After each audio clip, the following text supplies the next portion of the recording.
Assalamualaikum warahmatullahi wabarakatuh. Perkenalkan, nama saya Isma Amalia dari kelas 11 AKL 1, ingin menjelaskan materi tentang pemberontakan Madiun pada tahun 1948. Selamat menyaksikan.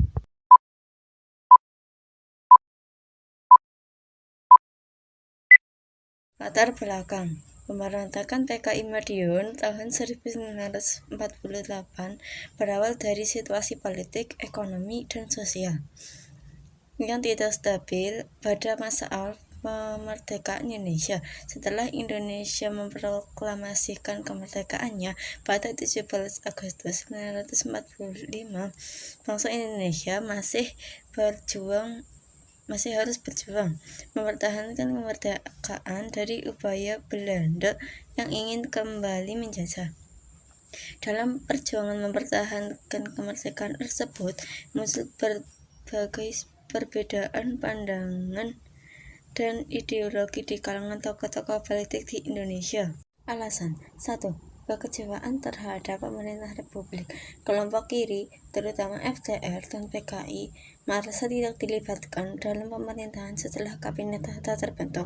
Amir Saifuddin dan pengikutnya kecewa karena kehilangan jabatan setelah jauhnya kabinet sebelumnya. 2. Penolakan terhadap perjanjian Reville. Perjanjian ini dianggap merupakan Indonesia dan membuat TNI harus mundur dan dari wilayah strategis. 3. Ambisi mendirikan negara komunis. Musso, tokoh komunis yang baru pulang dari Uni Soviet, ingin membentuk Republik Soviet Indonesia. 4. Situasi politik dan keamanan yang lemah. Pemerintah saat itu sedang sibuk menghadapi ancaman Belanda, sehingga dianggap lemah dan rentan digulingkan. 5. Pengaruh Perang Dingin.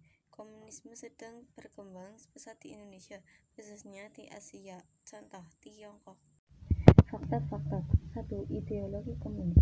PKI ingin mengganti sistem pemerintahan Indonesia menjadi negara komunis seperti Uni Soviet. 2.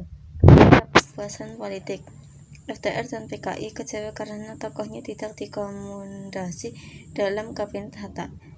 Ideologi komunis. PKI ingin mengganti sistem pemerintahan Indonesia menjadi negara komunis seperti Uni Soviet.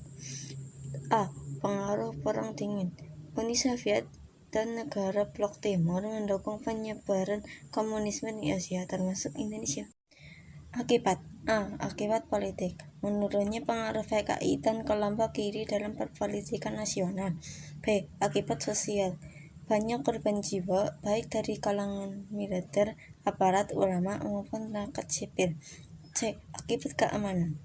Terjadi kekacauan dan ketakutan massal di wilayah-wilayah yang dikuasai pemberontak. Kesimpulan, pemberontakan PKI Madiun pada tahun 1948 merupakan upaya gederai yang dilakukan oleh kelompok komunis untuk menggantikan pemerintahan Republik Indonesia dengan sistem komunis. Pemberontakan ini dipicu oleh ketidakpuasan politik, konflik ideologi, dan situasi sosial yang tidak stabil pasca kemerdekaan.